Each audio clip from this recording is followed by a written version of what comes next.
They say every story has a breaking point, a single moment where the line is crossed and things can never go back to the way they were. For Caitlin Clark and her team, that moment wasn't just a hard foul or a cheap shot. It was a revelation. It was the horrifying realization that the system designed to protect her was never going to, and what they did next wasn't just a response, it was a declaration of war. One that has now pulled in the federal government and threatens to burn the WNBA to the ground. You've seen the headlines about a federal investigation, but you don't know the real story.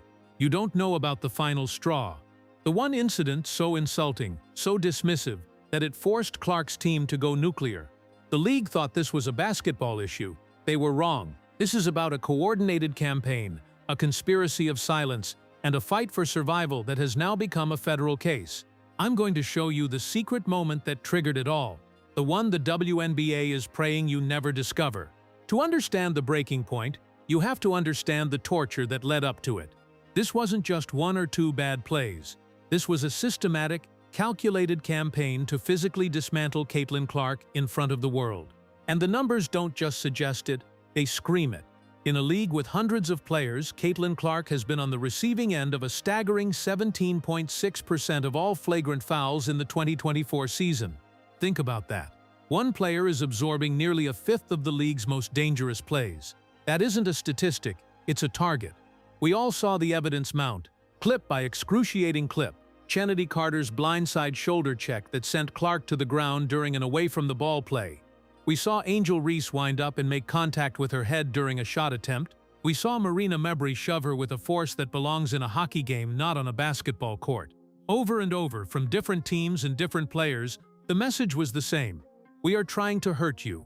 At first, the league and its defenders tried to gaslight the fans. Welcome to the W, they said. She needs to toughen up. But then the truth started to slip out. The mask fell off. This wasn't random, and we have proof. On her own podcast, Clark's teammate Sophie Cunningham confessed what was really happening behind closed doors. She said, and I'm quoting directly, "I know the talks Phoenix had in their locker room of like, we're going to show her what the W really is." She went on to say that while rookie hazing is normal, there's just more for her. That is a confession. That is proof of a coordinated, premeditated campaign. It stopped being a theory and became a fact. And while this conspiracy was unfolding, where was the league? Where was Commissioner Kathy Engelbert? Their silence was their answer. Every hit Clark took was met with a deafening silence from the front office. No strong statements, no warnings, nothing.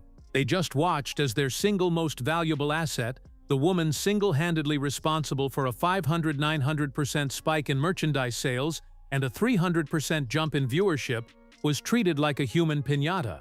This isn't even the first time we've seen this league's toxic culture try to devour one of its own.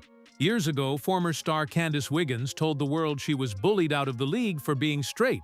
She described a toxic culture where players were deliberately trying to hurt me all of the time because she didn't fit in.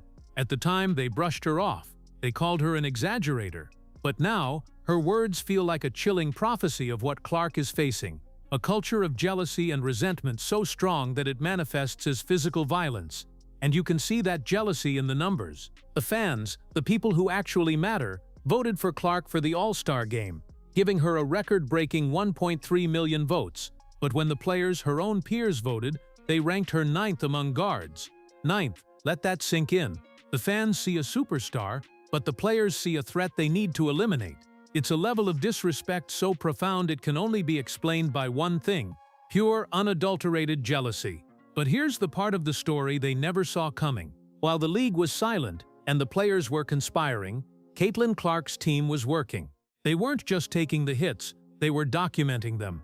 Sources confirm that Clark's powerful representation has been systematically documenting every incident as potential evidence for civil rights violations. Every cheap shot, every shove, every single quote from a player admitting to targeting her, it was all logged, time-stamped, and filed away. They weren't building a highlight reel. They were building a federal case. They knew this was coming. They anticipated the jealousy and the targeting, and they prepared for war while the WNBA was still pretending it was just a game. So what was it? What was the one moment that turned this Cold War hot? What was the final straw that made them unleash the legal arsenal they had been building in secret? It wasn't just one foul, It was the institutional betrayal that followed it. The breaking point was the aftermath of the Kennedy-Carter shoulder check. When Carter hit Clark, it was bad enough. But what happened next is what sealed the league's fate. The referees on the court didn't even call it a flagrant foul in the moment. The league itself took hours before finally upgrading it, a move that felt less like justice and more like damage control after the entire world exploded in outrage online. In that moment of hesitation, Clark's team saw everything. They saw a league that was too terrified of its own players to enforce its own rules. And then came the players themselves. Instead of condemning the cheap shot, they rallied around Carter. That was the moment Clark's team knew they could not win by playing by the WNBA's rules. The system wasn't just broken, it was actively working against them. They had no other choice. They had to go to a higher power. They were forced to go federal. That's when the strategy changed from documentation to detonation. Suddenly, it wasn't just fans complaining on social media anymore. A formal letter from Congressman Jim Banks landed on the WNBA commissioner's desk, demanding answers about the league's failure to curb excessive physical targeting of specific players. Then, a blistering op-ed in the Wall Street Journal from a former White House staffer, Sean McClain, called for a federal investigation into the WNBA's hostile workplace. This wasn't random. This was a sophisticated, coordinated legal attack. Clark's team was now framing this not as basketball, but as a potential violation of Title VII of the Civil Rights Act, which covers workplace harassment and discrimination. The conversation shifted overnight from fouls and free throws to federal law and civil rights. And if you think the WNBA is scared of bad press, you have no idea what they're truly terrified of. The real nightmare for them isn't the headlines. It's a single word: discovery. Discovery is the legal process in a federal case that would force the WNBA to hand over everything: internal emails, communications, and documents that could be subpoenaed. Imagine what's in those emails. Imagine a league executive telling the refs to let them play when it comes to Clark. Imagine them mocking the complaints from her agent. A single unsealed email could expose the entire conspiracy and prove negligence and bias at the highest levels. That is the existential threat they are facing right now. And don't think this is just some fringe theory. ESPN's own Stephen A. Smith went on air and said it plainly, that when it comes to a federal case, they have an argument.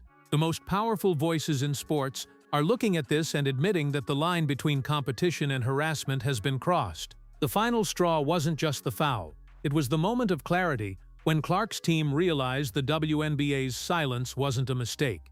It was a strategy. They were allowing it to happen.